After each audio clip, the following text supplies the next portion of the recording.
Hello. We're back. What day is it? I think it's Wednesday. It's Wednesday. You losing track of time? Sometimes. Okay. Well, what do you work on today? What's the big things? It was like this. It was a pretty good game. I mean, half of one. You move left and right, and you shoot bones at dogs to destroy them. But it's halfway done. You would think dogs would love bones. I don't That's get what that, I'm but, saying. I mean, someone needs to work. better than a their- wine their bottle. Designs. Come on. But, no, I'm just kidding. No, it's funny. It's like cartoony, right? Yeah. Cool. Yeah. So you showed it to me. It looks like it's top down. Yes, it is. It's crazy. It's a character. Character is a farm helper. Looks like you're on a moon or something. It's actually gravel. You can kind of see it here. It's A gravel. little blurry, but. It's gravel. So, yeah, hard to see there, but it's gravel, and there's a guy down at the bottom. And once you play it, you can walk left and right. So, let me run it. I'll walk to the left. You can see he moved, and then you can fire. Oh, yeah, I turned down the speed, so it's like creating a bunch of bones. We were just messing around with it off camera. We thought we were on camera. Oh yeah, we thought we were on It's our camera. second take. But let me fix it. So we talked about prefabs. Tell the audience about prefabs in Unity. Fabricated things. Fabricated objects. Yes, that. So basically, a blueprint is, a class is a blueprint Yes, for it is. something you're going to instantiate or create. And so an object is just a visual representation. Sorry, a prefab is a visual representation of that object that you can drag around the Unity editor, so you can put it in other properties. So, like, he has a script on his player that fires when you press space, and it needs a projectile, so you can drag any game object you want. Yeah. And so you have to have a game object in your editor that you can drag. You can't just specify like a script that it will call to instantiate. You actually have to be a model or a prefab object that has the model and any code for like how it moves.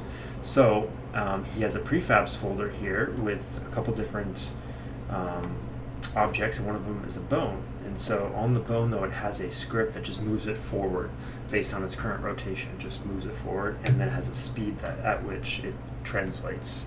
So every update tick, every frame, it will move accordingly at 40. I don't know what 40 speed is. 40 frames per second. 40 I'm pretty pixels sure per something like second. that. I don't know. Whatever. 40 something, right? But yeah.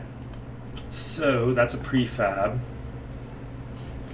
Anything else you wanted to say about this? It's you're gonna put the dogs in right now. If you drop the dogs in, Yeah. like drag them in, they run across the screen, right? But you're gonna have something that populates the dogs for you, or what? Yeah, so like it randomizes how they come down. So I have like 3 different dogs, and they're all gonna come down randomly at different times. Can you drag a dog in there? Yeah, I got you.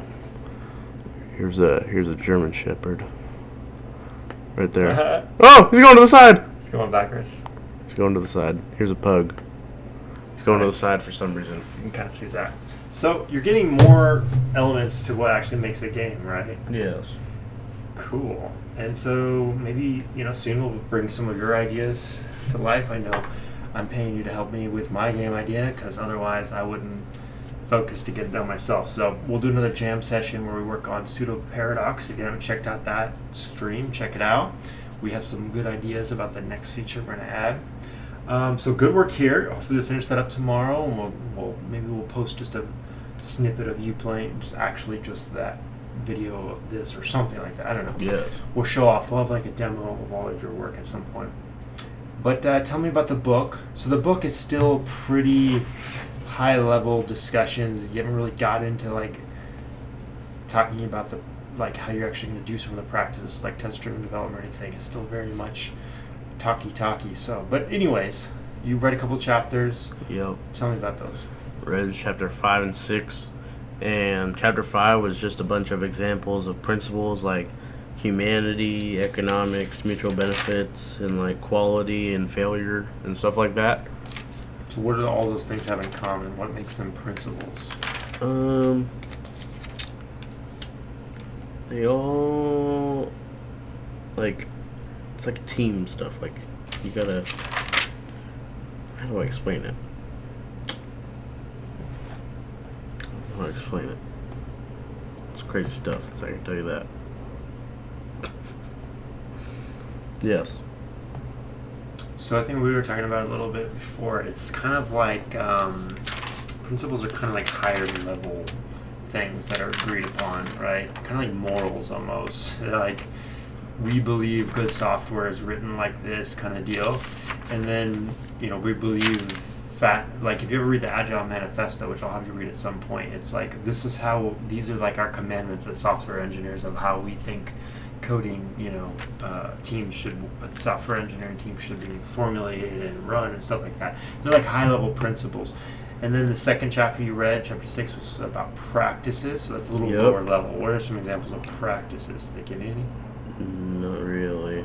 They just told me that practices are situation dependent, and if the situation changes, you choose different practices to meet those conditions, and applying a practice is a choice. And there was a picture in the book. Nice. Okay. Yeah. Like, so one of the practices I can think of is test-driven development. We've talked about it a couple times. But yeah, teams will choose to do that practice or not.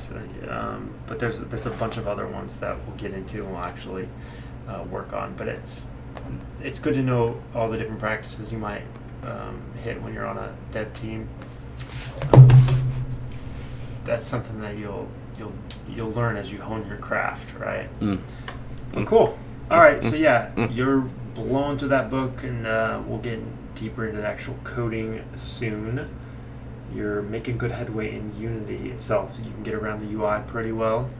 Sure. Starting to understand the basic components that go into a game, right? Any other takeaways, just in general, stuff you've been working on? Time flies when you're having fun. Yeah. All right. Well, glad to hear it. We will have another update for you tomorrow. Word. Peace. Toodles.